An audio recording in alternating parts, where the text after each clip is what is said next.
Chair. Or is it because, Madam Chair, they're in a hurry because of news reports that probably two of our colleagues might land in jail this weekend? Is that the reason why? Is that the reason why they have to have this inserted, this Section 41C, para makaboto po kung sino man yung makukulong dahil sa announcement ng Ombudsman?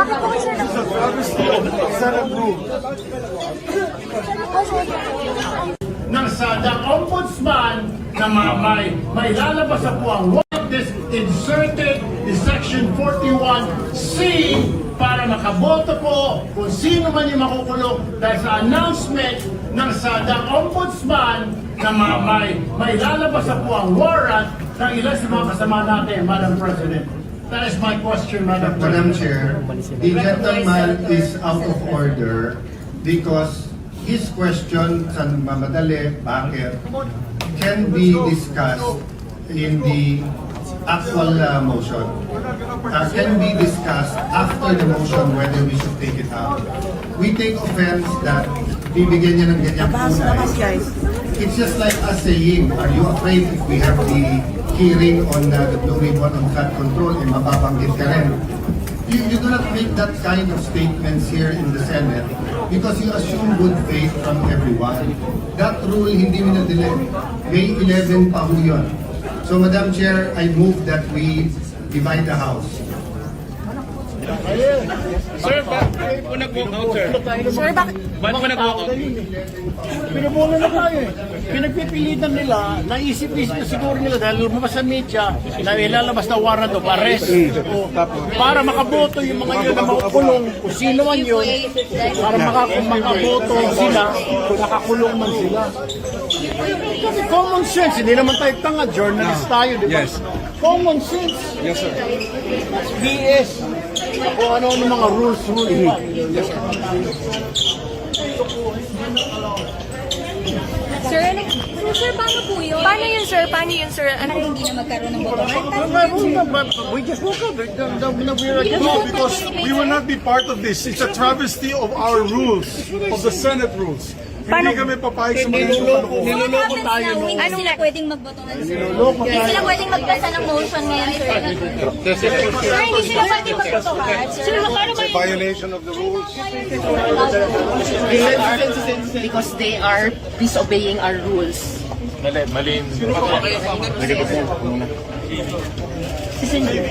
Sino yung botohan nila?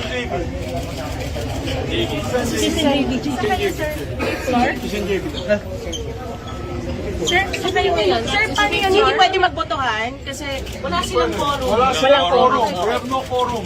Okay, sir. Bakit umabot sa ganito, sir? Sa JV. Nag-iwan din sa JV. 14 of the Senate rules, which will state as follows. Section 41C, allow a senator for justifiable reasons to attend and participate in the session through teleconference, video conference, or other reliable forms of remote or electronic means using appropriate information and communication technology. I so move, Madam President.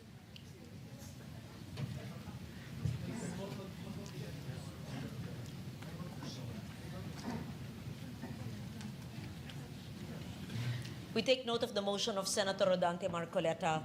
I recognize Senator Ping Lacson. Yes, thank you, Madam Yes. President. This is a parliamentary inquiry. What is the status of the motion introduced by the Honorable Marcoleta last May 11? Has it been referred to the Committee on Rules? I am told that it's been referred to the Committee on Rules, Majority Leader. Okay. Yes, it has been referred to the Committee on Rules, and that's why in this particular deliberation, the Committee on Rules is giving it back to the floor for plenary action, Madam President. Thank you, Mr. President. Has the Committee on Rules been constituted? I believe that Senator Joel Villanueva is the acting Majority Leader. Yes. And would be the best position Okay. to answer Thank the you, question. Madam President. In the meantime, I recognize Senate President Cayetano. Madam Chair, with the permission of Senator Villanueva, so the Committee on Rules is not reporting out the No, my The question, Mr. proposal. President, I'm sorry, Yes. Madam President, with your permission. My question is, has the Committee on Rules been constituted? Yes. So, Madam President, the answer there is the same answer to the question of Senator Pangilinan and former Senate President Soto, that in accordance with Section 19, this is the same. They continue to function. Having said that, I was explaining that the motion of Senator Villanueva was not for the Committee on Rules to report out what was referred to them, but to return to the plenary. Because if you look at Section 136 of our rules, the rules may be amended by means of a motion, which should be presented at least one day before its consideration, and a vote of majority senators present shall be required for its approval. So you do not need the endorsement nor the forwarding of the Committee of Rules for the amendment of the Committee on for the amendments of the rules. So the only requirement is that it is put on the floor at least one day before, or the proposal is made, and that a majority of the senators present will vote for its approval. So I just wanted to clarify that, just so that we don't have any miscommunication that whether or not the Rules Committee met, who are the members, etc. Because right now that's irrelevant, because we have given back to the plenary the proposal. Yeah.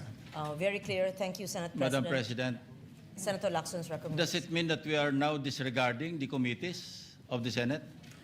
So the committee chairman or the chairman of any committee, including the Rules Committee, may just report out any motion or any resolution referred to it in plenary, and then just, it is within his power to just report it out by himself without any deliberation in the committee, without any committee report.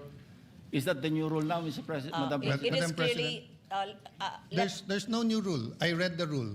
Yeah. Senator Lacson is referring to resolutions or And motions. communications or anything referred to the Committee on Rules. We're talking about a motion to amend the rules. We had the option of taking it up, but since everyone asked for one more day, it was given to the Committee on Rules. The Committee on Rules has an option to take it up, but the acting majority leader or acting chairman of the committee gave it back to plenary, and the plenary is more, how do I put it? Supreme. Supreme, thank you, Senator Lacson, over the committee. So we didn't disregard the committee. It is our choice from the start whether we want to give it to the committee or not. So when we give it, so for example, I have a motion now to to extend the session to June 12 instead of June 5.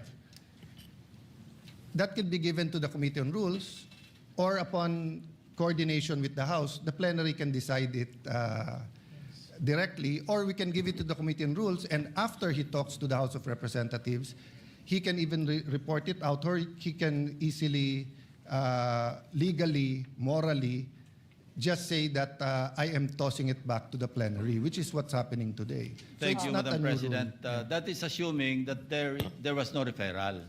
But in this case, and I'd like to invite the attention of the body to journal number 62, dated May 11, 2026. And if I may read the particular portion of this journal, proposed at 6:25 p.m., the session was resumed. Proposed amendment to the rules of the Senate. Senator Marcoleta proposed an amendment to Rule 14, Senate sessions of the rules, by inserting a new paragraph C under Rule 41, which reads, A or C, allow a senator for justifiable reasons to attend and participate in the session through teleconference, video conference, or other reliable forms of remote or electronic means using appropriate information and communications technology. Now, here's the portion, Mr. President, or Madam President. While expressing no objection to the proposal, Senate President Cayetano A. suggested giving the Committee on Rules time to discuss the matter. Now my question is, was there any discussion by the Committee on Rules? Apparently, there was none, because it's now being reported out by the acting majority leader without consultation with any of the members. And by the way, Madam President, wala pang Committee on Rules eh. I believe that it was mentioned, and I will reiterate from my understanding that there was no Committee on Rules meeting because that motion is reverted back to plenary. Madam Chair. Meaning, we are not ignoring the fact that, of course, committees must hold meetings, but this particular motion is being referred back to plenary. And may we just put on record, it says in Rule or Section 136, the rules may also be amended by means of a motion which should be presented at least one day, and we're complying with that, before its consideration, and the vote of the majority of the senators present in the session shall be required for its approval. I believe that is what the Senate President had explained. Evidently, Madam President, action was taken. And the action was to refer it to the Committee on Rules, since the position of Majority Floor Leader was vacated. So how can the committee properly function in the absence of a committee of the committee members? As Madam the Chair. Senate I'll invite- President Madam Chair. had stated, Let me finish, there is a Madam rule President. of a continuing operations of the committee But they while were the new head vacated, has Madam not President. Walang members ang Committee on Rules. So we cannot invoke continuity because we vacated all committees, all positions, including the members. And may I invite you to Section 24 of our rules, Madam President. The committees shall hold meetings to discuss, decide, and submit a report on all matters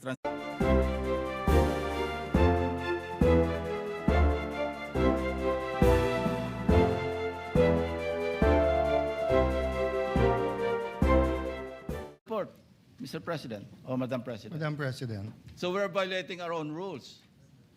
We recognize Senate President Kim. Mr. President, the chair already made the ruling, and it's not appropriate to argue with the chair because, as explained to Senator Lacson, the committee did not report it out. He read the journal of May 11, but he did not read the motion of Senator Joel today. His motion today was pursuant to Rule 136 of the rules, a motion to amend the rules, meaning if Joel was no longer the majority leader, if I was the majority leader now, or even an ordinary member, that motion was carried. No one objected that we take it up.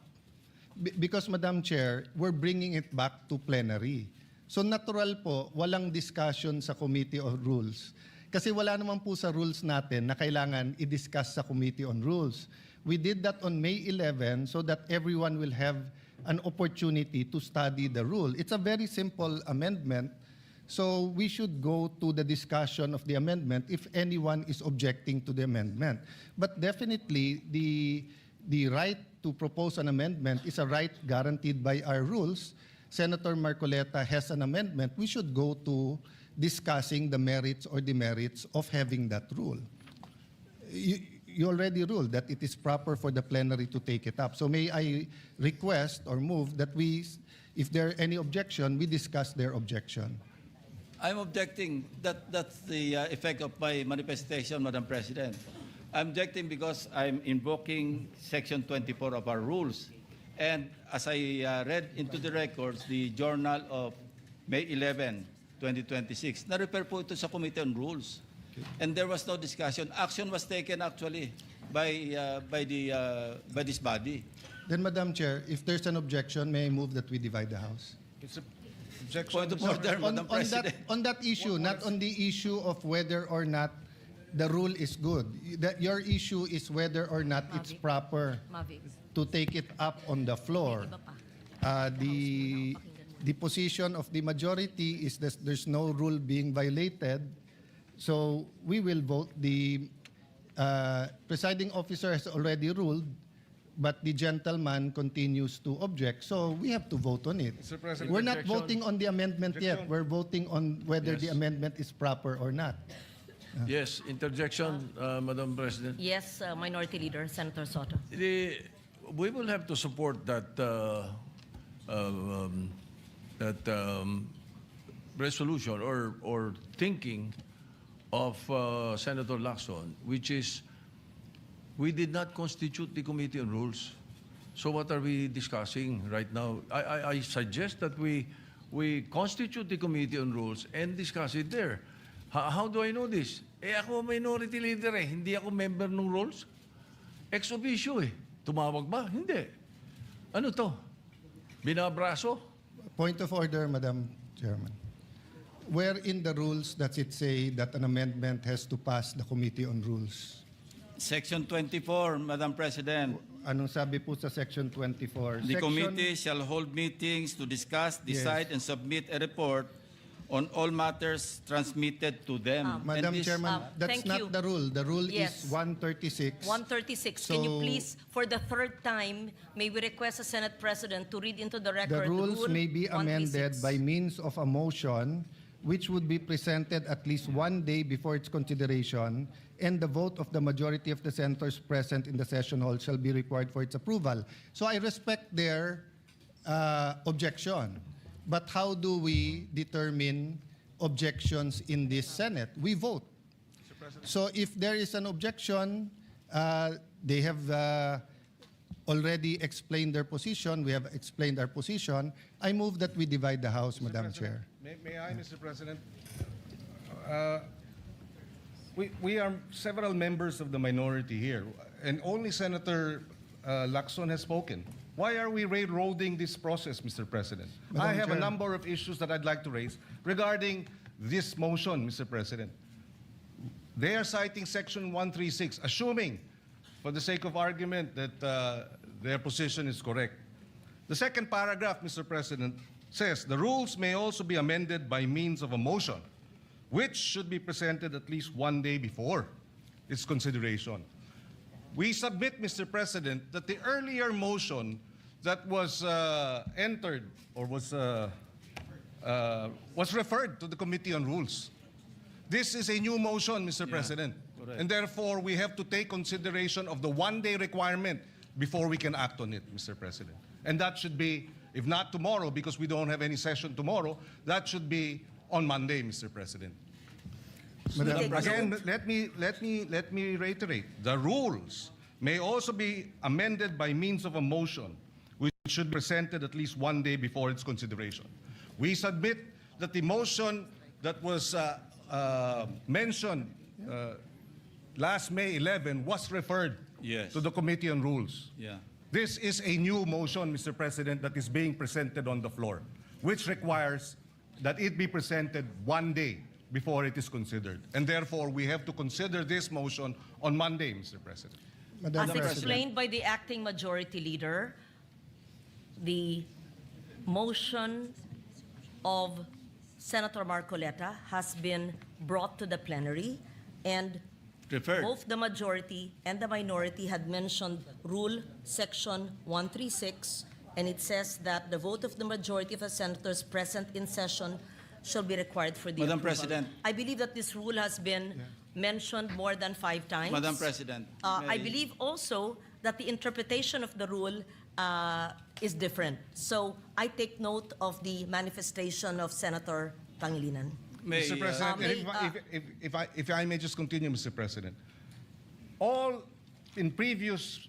Senator In- Lacson in- actually has the floor. Yes, I with the still have permission the of floor, Senator yeah. Lacson. Senator But- Lacson has the floor. But May when- we continue with the manifestation of Senator Lacson, and then Yeah. after him, he will yield to Senator Pangilinan. Madam President, the invocation of the Senate President of Rule 136 is premised on the assumption that there was no action taken. But we took action. We referred it to the Committee on Rules. So Section 24 now applies, Madam President. You're going to just ram down our throat something that numbers can Madam- dictate, Madam Mr. Chair. President. Yes, Senate Yes, President Madam Chair. Cayetano. First of all, we're just repeating the arguments. I respect his argument, but I disagree with it. Secondly, they've used already 3 words: ram down their throat, railroaded, binabraso. In this democratic institution, when we disagree, we vote. When we have rules, we follow the rules. The particular rule in amending the rules is 136. We're following that. So why are we using unparliamentary language to express or try to provoke the kind of argument we don't want between the majority and minority? You have your opinion, we respect that, we have our opinion. So how do we resolve that? By voting. Now, if you think we violated the rule, then go to court. But we do not think that we violated the rule. It is very clear. So my point of order, Madam Chair, they're out of order by insisting that there's another rule except for 136. So I move that we vote on it, Madam Chair. We divide the House. Objection. Objection. If there's an objection, then we vote. So may we proceed with the vote, Madam President? Mr. President, I was earlier, it was the manifestation of the Work today is broken. We're all working in too many disconnected apps, and it's killing team productivity. But for the first time, there's a platform that fixes it by combining everything you need: projects, chat, and knowledge in one place. It's all powered by the world's most complete work AI, so you can find answers from anywhere and get work done faster. Introducing ClickUp, the everything app for work. valid questions, Mr. President, before we go into a vote, Mr. Madam President. Chair. Yes, These, just- we should not be... How can the presiding officer recognize Senator Pangilinan? Please know that I would never curtail your right to speak. Just as in 2004, I believe you were seated, and I was a vice presidential candidate of FPJ then, and my microphone was closed, and my right to speak was closed, was not given. I remember that time now, and the word noted was said to me. That will not happen now. I will not do that to you. And I'm not curtailing your right to speak, Senator Pangilinan, except that you were speaking at the same time. And I was about to recognize you because Senator Lacson had the floor. Thank you, Madam President, for So that I just wanted to be clear on record because I recognize you're being emotional, but it will go on Senate record that the presiding officer was curtailing your right to speak. I would never do that. And I would not do what I experienced in 2004 in the House of Representatives in the canvassing of the votes then. Mr. President. Thank you. Madam President, with due respect, Mr. President, I was I'm not yielding- referring to the Madam presiding President, officer. I'm yielding the floor to Senator Pangilinan. Yes, thank you, Senator Lacson. We recognize Senator Francis Pangilinan. Yes, Mr. President, and allow me to clarify, Madam President. I was not referring to the presiding officer in terms of the curtailing of my right to speak and to raise questions, Mr. President, because it was the Senate President who was moving to divide the House, Mr. President, without sufficient debates. Mr. President, this is the first time I'm going to experience this in a long time wherein debates are now being curtailed because there's a Since motion you're not to being divide the House. curtailed, we would like to hear your objection to the motion. Thank you. Mr. President, there are a lot of questions that have to be raised as to why this amendment to the rules is being undertaken at this time. Precedent provides, Mr. President, that when we amend our rules, we do so by way of resolution.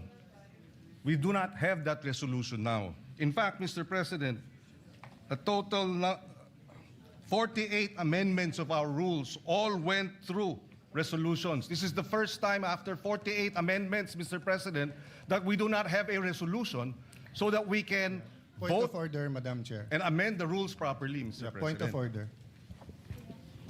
Point of order takes Yes, precedence. Senate President. Point of order takes Yes. precedence. First over of all, everything else. I hope we learned our lesson.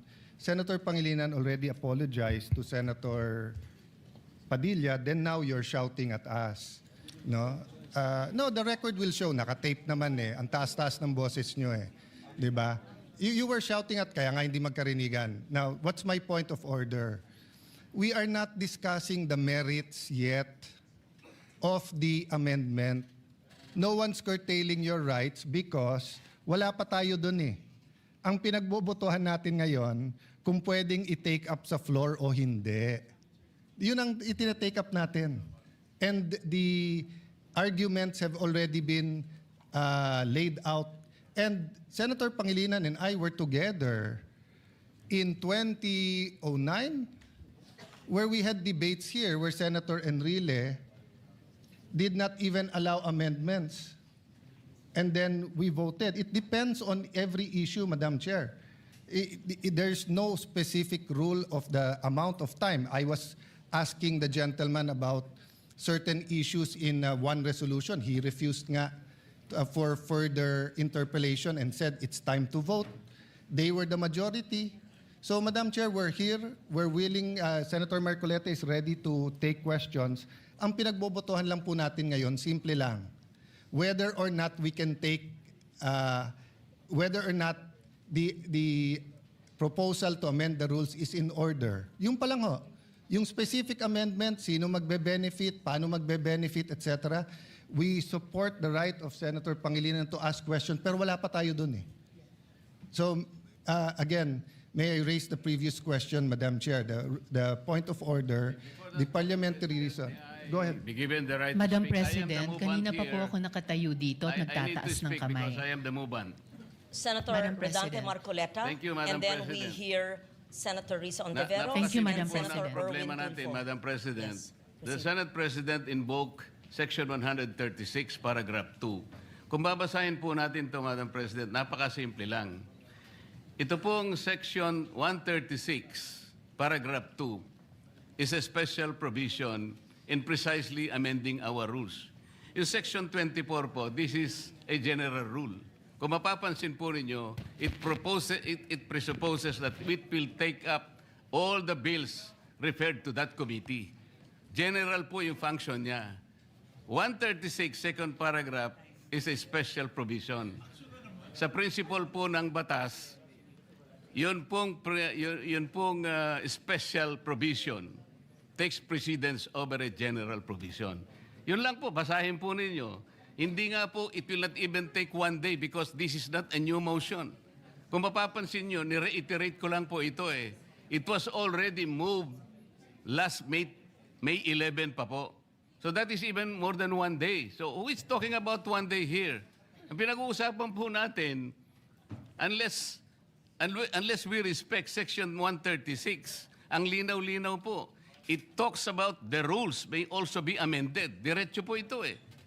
So this takes precedence over Section 24. Simpleng-simple lamang po ito eh. Madam President. Thank you, Senator Marcoleta.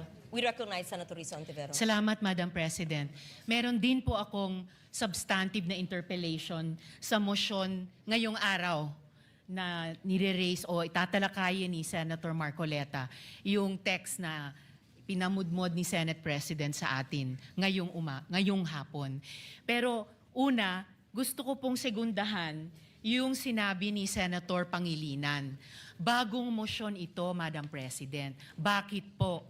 Sa ilalim ng Section 24, ni-refer yung unang mosyong binanggit ni Senator Marcoleta noon sa Committee on Rules. Ngayon kung sasabihin na ibinalik yung mosyong iyon, yung unang mosyon ni Senator Marcoleta sa plenary, sino ang gumawa nun? Dapat ang Committee on Rules. Na-initiate na po ang prosesong iyon alinsunod sa Section 24. Hindi pa nga po nako-constitute ang Committee on Rules. Wala pa nga pong minority contingent sa Committee on Rules. So wala pang body na pwedeng ibalik yung unang mosyon ni Senator Marcoleta sa plenary. Kaya ko sinusugundahan ang sinabi ni Senator Pangilinan. Ito pong motion na gustong talakayin ni Senator Marcoleta at pinamudmod ni Senate President sa atin, bagong motion po siya. Kung kaya't nag-a-apply po ang Rule Section 136 na kailangan bigyan ng isang araw pa pagkatapos ito i-move para talakayin. And tama si Senator Pangilinan, sa Lunes pa po yun, Madam President. Salamat, Madam President. Madam President, without giving meaning to anything, ito Senator pong Marcoleta. mahirap kasi kung wala po tayong legal background dito. Kaya sinasabi ko na nga po, hindi po bagong motion ito eh. Hindi siya bagong motion. Kasasabi ko lang po, May 11, minub ko na po ito eh. Sino po magsasabi na bagong motion? Point of order. Ad hominem. Sinasabi ko lamang po, ang Hindi, sinasabi Madam ko lang, President, kanina ko po sinasabi. Hindi po tama yun. Section Nasasabihin nyo 136. kasama niya Pwede po ay ba? walang Session is kinalaman, suspended. Pwede po walang bang alam sa pagbigyan batas.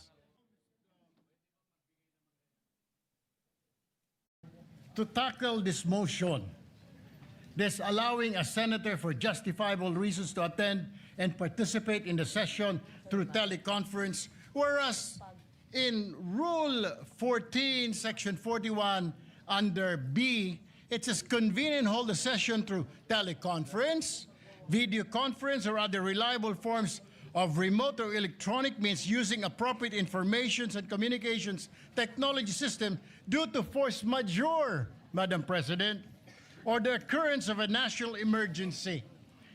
I guess, Madam President, this justifiable reason, what is that? Does that fall under force majeure or does it fall under national emergency, Madam President? My question Madam is, Chair. why are we in so hurry? Why are they, the majority, in a hurry to tackle this motion and divide the House, Madam President? We need answers in the minority. Madam Chair. Or is it because, Madam Chair, they're in a hurry because of news reports that probably 2 of our colleagues might land in jail this weekend? Is that the reason why? Is that the reason why they have to have this inserted, the Section 41C, para makaboto po kung sino man yung makukulong dahil sa announcement ng Ombudsman na may lalabas na po ang warrant ng ilan sa mga kasama natin, Madam President. That is my question, Madam Madam President. Chair, We the recognize gentleman Senator- is out of Senate order because his question This is a travesty of our rules. Bakit po sir nag- Travesty of Senate rules.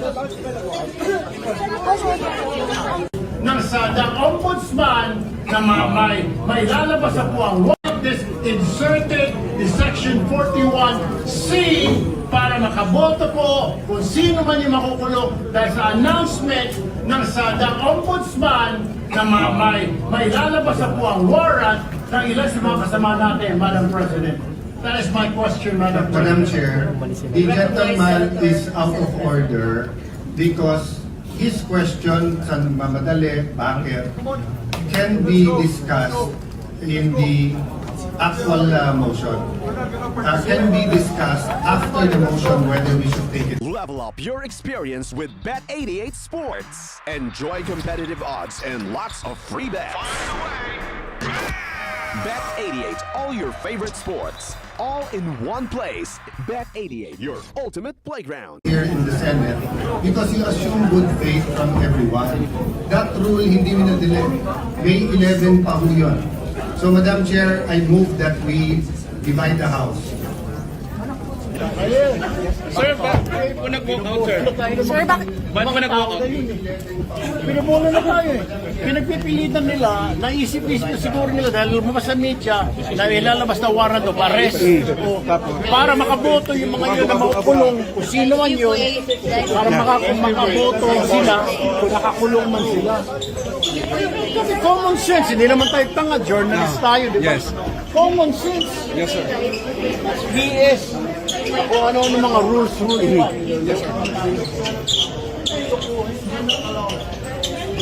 Sir, Sir, paano po yun? Paano yun, sir? Paano yun, sir? Ano? Hindi na magkaroon ng botohan? We just woke up. No, because we will not be part of this. It's a travesty of our rules, of the Senate rules. Hindi kami papayag sa mga Niloloko tayo. Anong sila pwedeng magbotohan, sir? Hindi sila pwedeng magbasa ng motion ngayon, sir. Sir, hindi sila pwedeng magbotohan, sir. Paano ba yun? violation of the rules. Because they are disobeying our rules.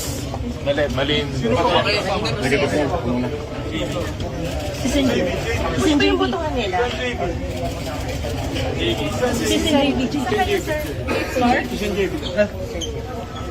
Sir, kayo ngayon. Sir, paano yun? Hindi pwede magbotohan kasi wala silang quorum. Walang quorum. We have no quorum. Okay, sir. Bakit umabot sa ganito, sir? 14 of the Senate rules, which will state as follows. Section 41C, allow a senator for justifiable reasons to attend and participate in the session through teleconference, video conference, or other reliable forms of remote or electronic means using appropriate information and communication technology. I so move, Madam President.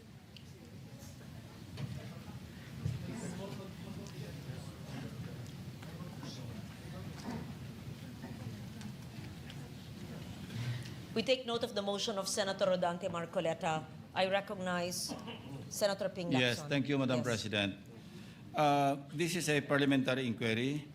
What is the status of the motion introduced by the Honorable Marcoleta last May 11? Has it been referred to the Committee on Rules? I am told that it's been referred to the Committee on Rules, Majority Leader. Okay. Yes, it has been referred to the Committee on Rules, and that's why in this particular deliberation, the Committee on Rules is giving it back to the floor for plenary action, Madam President. Thank you, Mr. President. Has the Committee on Rules been constituted? I believe that Senator Joel Villanueva is the acting Majority Leader. Yes. And would be the best position Okay. to answer Thank the you, question. Madam President. In the meantime, I recognize Senate President Cayetano. Madam Chair, with the permission of Senator Villanueva, so the Committee on Rules is not reporting out the No, my the question, Mr. proposal. President, I'm sorry, Yes. Madam President, with your permission. My question is, has the Committee on Rules been constituted? Yes.